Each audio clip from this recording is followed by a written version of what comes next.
Teachers make mistakes. I certainly make plenty of mistakes. And mistakes happen in Bible classes too. But you know, God says in James chapter 3 that Bible teachers have a special responsibility and are therefore held to a stricter standard by God because of the importance of what they're doing. Unfortunately, some today take this responsibility very lightly. We live at a time of false teaching. So test what is being taught. Compare what your Bible teachers teach. Compare it to what God teaches in the Bible. After all, it doesn't take a doctorate to understand God's Word. It doesn't take any degree. It just takes faith and a desire to know. And finally, I wish that you remember that Christianity is not just what we read or what we say. It's what we are. It's what we do. It's a lifestyle. And I hope that you will be distinctive in the way you live, in the way you dress, in the music that you listen to, in who you date, and in how you vote. Being a Christian is meaningless, absolutely meaningless, unless it changes your life. Some of you showed such great leadership in chapel this year. And I know it's kind of dangerous to stand up here and name names for fear that I would leave somebody out. But that last week of chapel, I thought people like Michael Wright and Will Tenpenny and Andrew Dodd really defined what Christianity really is in the way you conduct the chapels this last week. I really appreciated how Andrew Dodd tried to make Romans chapter 12, verses 1 through 2 central to what he did in chapel this year, and most importantly to his life. Paul said in Romans, in verse 2 of chapter 12, "And do not be conformed to this world, but be transformed by the renewing of your mind, that you may prove what is that good and acceptable and perfect will of God." We're supposed to be different.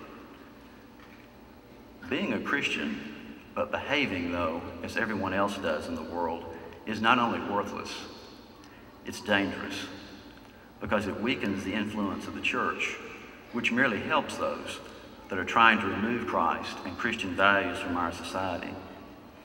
American political and social institutions once respected and even reflected Christian values because Christians lived and voted in such a way that they shaped those institutions. Today, the opposite is true. Otherwise, we would not be at the mercy of a United States Supreme Court this summer that might strike out under God from the Pledge of Allegiance. But 40 years ago, many Christians failed to stand up for godly values in public schools, and now courts have removed them. Why is there such confusion today about what constitutes a family? Why should legislatures and courts be deciding that two same-sex lovers who marry and want to adopt a child is a family, the same as what God intended? They're deciding it partly because many Christians are not stepping up. Many Christians are more interested in being culturally correct than biblically correct. Obviously, our government will continue to ignore Christians if Christians let themselves be ignored by living as the world does. God told us through Jesus and the apostles that we are to be in the world, but not of the world, living and working among people who are not Christians in such a way that they will know that we are Christians. And in that way, we can be salt and we can be light. And I guess all the seniors know by now that I think America's worth saving, and I think America's worth defending. Because of the 26 major civilizations in world history, only one, the United States of America, had founders who believed in the saving power of Jesus' blood. But just suppose for a minute that America's moral collapse cannot be reversed. Suppose for a minute that America cannot be returned to its Christian roots. Suppose it is too late for America. Even if it is too late for America, it is not too late for each of us to become citizens in God's kingdom if we become Christians and grow spiritually and live Christianity as a lifestyle. Seniors, as a father, these are my 3 wishes for you. And may God bless the senior class of 2004. Thank you.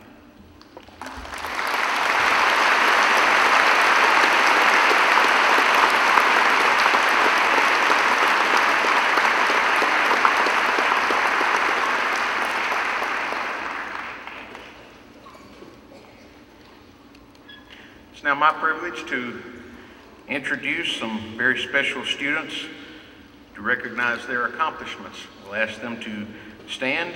I'll ask you to turn to the back of your program where their names are listed. We'll introduce them by groups. The academic top 10% of the class of 2004. Valedictorian, Courtney Clayton. The salutatorian, Jacob Arthur.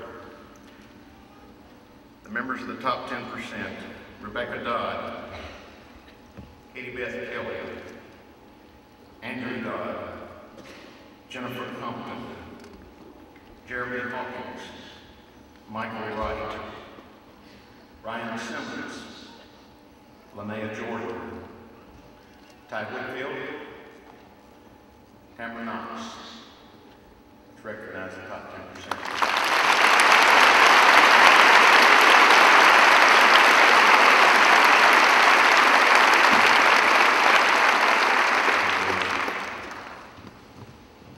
These positions of honor, both honor and responsibility.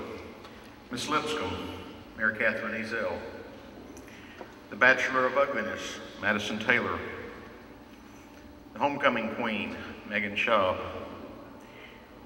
The Editor of the Yearbook, the Mizpah, Ashley Vinson. The Editor of the school newspaper, the Pony Express, Amanda Tumlin. Congratulations.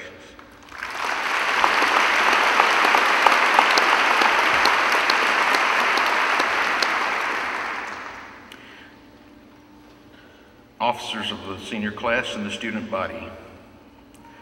President of the senior class, Will Tenpenny. Vice President, Ellen Bruce.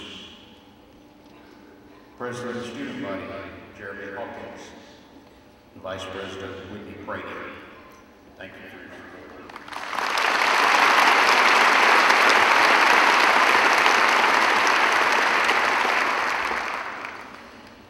In addition to the diplomas that will be presented in just a moment, there are three very special awards that are presented at this occasion. These awards all bear the name of students who are no longer with us, students whose name is inscribed on these plaques. These students are recognized, these former students and the recipients today, recognized for displaying exemplary Christian character. Therefore, the title of these awards, the Jim McMinn Award for Christian Character, the J.J. Scher Award for Christian Character, and the Shannon Neely Award for Christian Character. Two individuals nominated Michael Wright for the Jim McMinn Award. Michael, would you stand? Courtney Clayton and Julia Carruthers, would you please stand? I think Michael demonstrates his love for Christ and his willingness to serve others every day. Michael always greets me with a smile and a hug. He always goes out of his way to brighten someone else's day.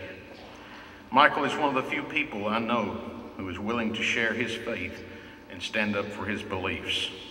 Every day he tells me about a new Christian book he's read and how it's impacted his life. He never misses an opportunity to share his Christianity with anyone. There are many labels that I could use to describe Michael Wright. He's a conscientious student. He puts forth his best effort in different subjects and is an extremely talented musician.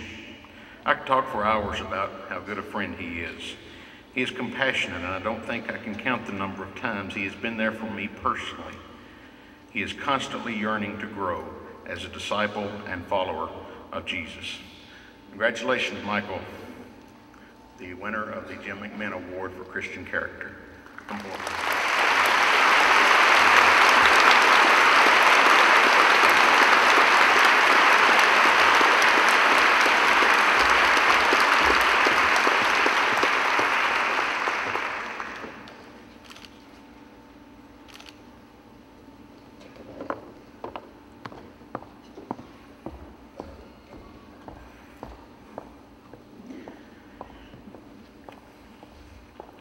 Katie Beth Kelly has been nominated for the J.J. Scher Award.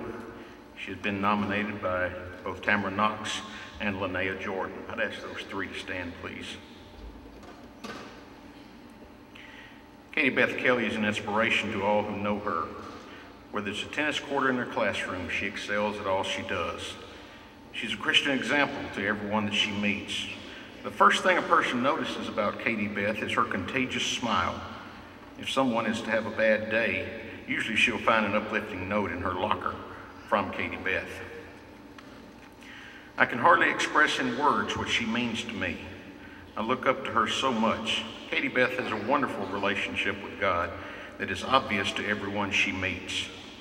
Encouraging people seems to be what she does best. And almost every day she has a note for someone with a Bible verse. Every time I see her, she is serving others. Rebecca Dodd has been nominated for the J.J. Sher Award also. She was nominated by both Jordan Bush and Rachel McMinn. I'd like to nominate Rebecca Dodd for the J.J. Sher Award. She is the epitome of Christian character. Her quiet ways lead many people. Rebecca's beautiful smile always brightens everyone's day. Her gentleness and kindness is evident to all. She is an example to everyone on the team, on the cross-country team, showing humility in every aspect of her life. Rebecca's outer beauty is evident, but her natural joy for the Lord shines through. Rebecca's love and care for Christ is seen in every aspect of her life. Often quiet and shy, Rebecca Dodd remains outspoken in her Christian character.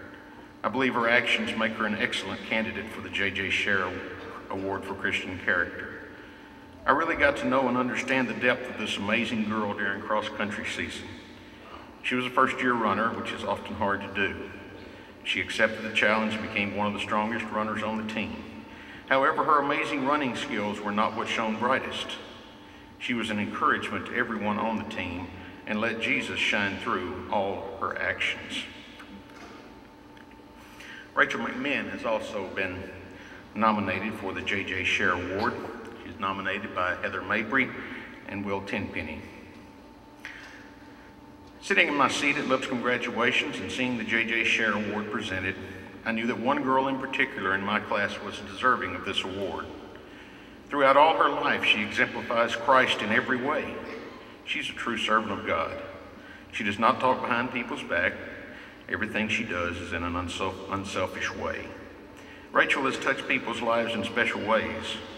She gives her time and things to others without hesitation. She always shows Christian character and strives to do her best. Every time I see her, she has a beautiful smile that will fill your day with joy.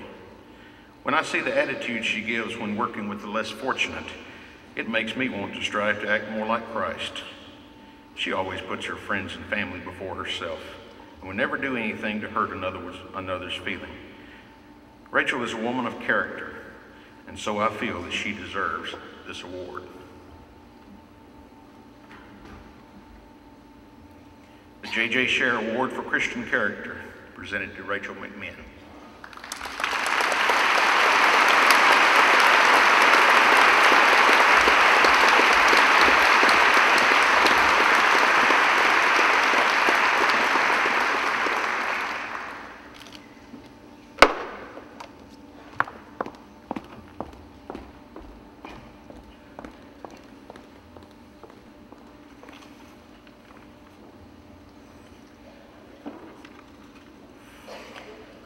Katie Beth Kelly was nominated for the Shannon Neely Award. She was nominated by John Lentz. It is with great enthusiasm that I nominate Katie Beth Kelly. Katie Beth exemplifies all the aspects of life, character, and spirituality that DLHS seeks to emphasize. Active in the community as a tennis player and as a leader of the National Honor Society, Katie Beth is a young lady of many talents and a desire to serve selflessly. Katie Beth always puts others first. She's always eager to assist and regularly goes above and beyond the call of duty in service to others. She is always humble and never desires attention for herself. She is always the first to congratulate others on their achievements. Rebecca Dodd has been nominated for the Shannon Neely Award, nominated by Courtney Clayton. When I think of someone who displays Christian character in all areas of her life, the first name that comes to my mind is Rebecca Dodd. She has been one of my best friends for the past 4 years, and whether she's studying at school, playing sports, or just spending time with her friends, Rebecca is always an example for Christ. Every day she encourages me. Rebecca's devotion to God is evident in her daily conversation. Her willingness to serve and be involved with her church encourages me to get involved. I've been so blessed to have Rebecca Dodd as my friend, and I will never forget the impact she has had on my life. The recipient of the Shannon Neely Award for Christian Character, Katie Beth Kelly.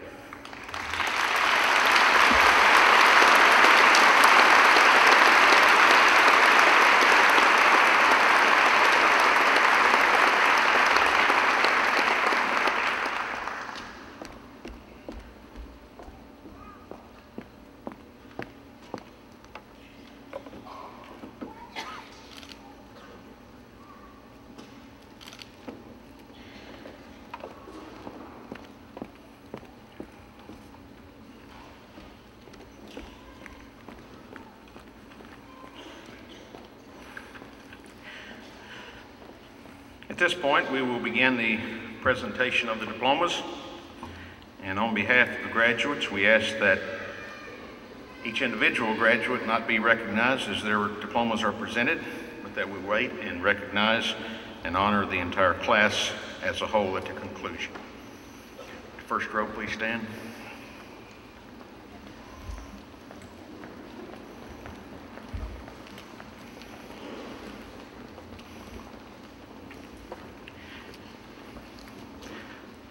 Sarah Catherine Adams.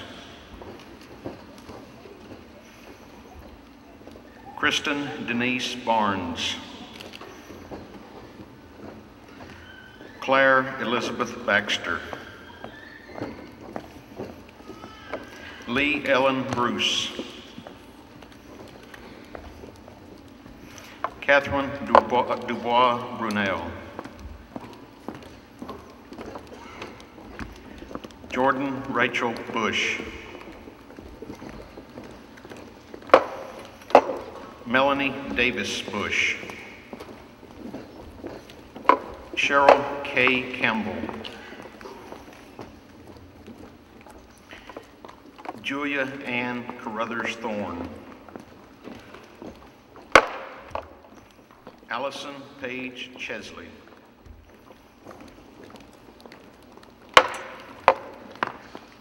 Courtney Marie Clayton.